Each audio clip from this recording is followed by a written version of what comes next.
Okay, so we are trying to explore the option of exporting our textbook that we're using in class to Australia. So, in my findings, I have discovered the Schedule B number. And the Schedule B for exporting, the HS number for um, exporting textbooks falls under Section X, Chapter 49 for printed books, newspapers, pictures, manuscripts, transcripts, plans, etc. And the HS 10-digit HS number is 4901.99.0010. The 0010, this 10 is for specifically textbooks.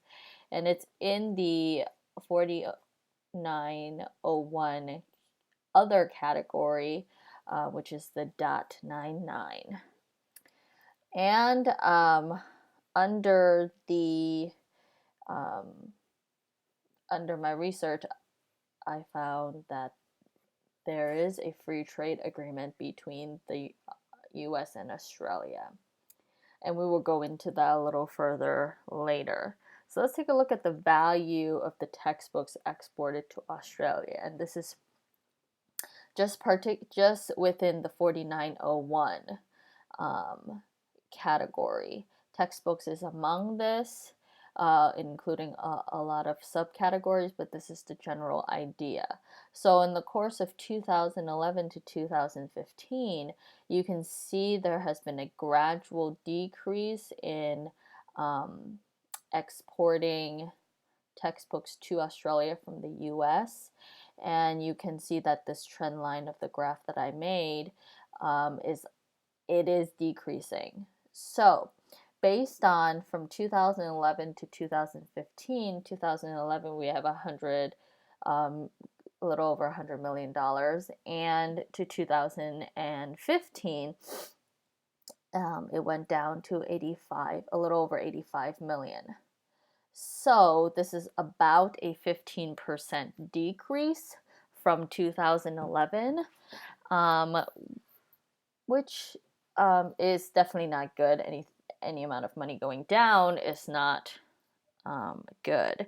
So let's take a look at the market conditions that exist in Australia, who they export to and who they import to. Their major exporters, their number one exporter is China, then it's Japan, then it's Korea, and then it's the US. Possibly because China, Japan, and Korea Australia export to those three countries because of the proximity. But we are one of their major exports, definitely top 5.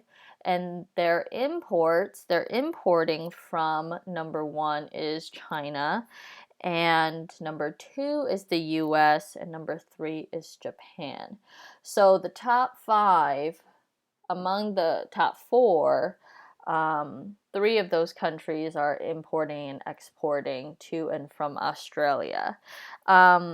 China is the number 1 exporter in the world, so it makes sense that Australia is importing from China as well.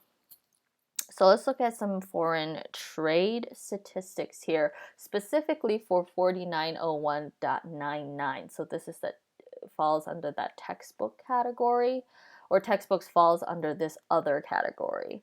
So the top 3 countries to export textbooks to Australia in 2015 is the UK at 151 million, and second is Hong Kong at 100 million, and number 3 is the US at 70 million.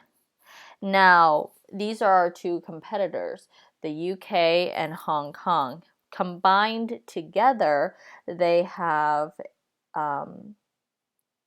a total amount of $250 million exporting to Australia. So now if we can get in the game of even just 1% of that 250 million, it'll be 2.5 million for us. So any amount greater than that is obviously good. So let's take a look at the labor force to see if this justifies. So the labor force in the past 5 years is on an upward trend. It's has a steady slope, it's consistent, and it is quite linear. So we can extrapolate from this data that this trend will continue. And I also have data later to discuss how this, to prove my fact here.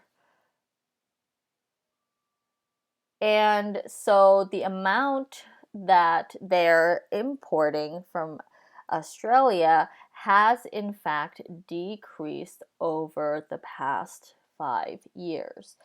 It shot up in 2011 to 2012. It stagnated and plateaued in 2012 to 2013, and from 2013 to 2014, it is decreasing. So now whether or not that will go back up, we are not sure. But based on the last two, from 2013 to 2014, it may be imports on the decline. Even if it's on the decline, it is still okay, because that means that their exporting should be on the incline. So let's take a look, before we decide based on all these statistics, let's take a look at some factors that we have. So some factors to consider, political factors. Based on the Australian-US Free Trade Agreement, AUSFTA, we have free trade between US and Australia. From this free trade, we've opened a lot of borders. Our relationship between Australia is good, that we opened up some different categories of free trade. They have a similar political system as the US, and currently they're politically stable. It's easy to do business with them. They speak the same language as we do. They speak English. They also have similar customs as we do, and they're a very developed country. They have no social unrest. So everything looks good. They're good with the UN. So politically speaking, everything's on the up and up. Economically speaking, Australia has increased 2.5% in their GDP in the last 5 years. They have a high income level, they have a AAA international credit rating, and they have a sophisticated financial market, and their currency rate is strong. And this is from Google, you can see that over 2012 to currently, it's on a steady incline, and $1 equals 1.31 Australian dollars. So now that's the economical factors. Let's look at the social factors. They're very similar to other Western countries, and they have an extremely high literacy rate, people seeking higher paying careers as a result, and they are a low risk country to do business with. Their unemployment is about 6%, which is actually really good. I think it's 5% that economics say that it's the ideal condition for a growth in the economy. And they, in terms of the HDI, the Human Development Index, they are ranked number 2, and they have been there since the previous year. So they're stable, and they're at 0.934. And whereas the US is ranked number 8, about 0.915. So socially, economically, politically, so far Australia seems like a pretty good fit to do business with. But let's take a look at technologically. So they have a high demand for U.S. tech products. They welcome U.S. tech companies to start business in Australia. They're pushing really hard for STEM education with a $1.1 billion investment into school programs, and their science and research innovation investment is over $10.1 billion planned for 2016 to 2017. So they're really pushing for the STEM. They're really pushing for research and development, their R&D, and they have partnered with the U.S. and multiple countries on medical and technological advancements. And they're really trying to push their society forward. So based on these things, Australia is on the up and up, especially with their literacy rate and their push forth in people getting better jobs and their expectations of students going into the workforce and being innovators. Then if you're going to be innovators, then that means you're going to eventually need to export something. So going back to our book, our conditions are good politically, economically, socially, technologically, and because this deal has been initiated by Sydney, as college in Sydney, that means there's a need for our product. And even though there has been a decrease, a 15% decrease over the past 5 years in terms of export from the US for textbooks, this is a good economic prospect for future generations with this huge advancement in technology and innovation. And if we pursue this, this opens a door for future opportunities for exports to Australia from our company. So I would recommend with slight reservations.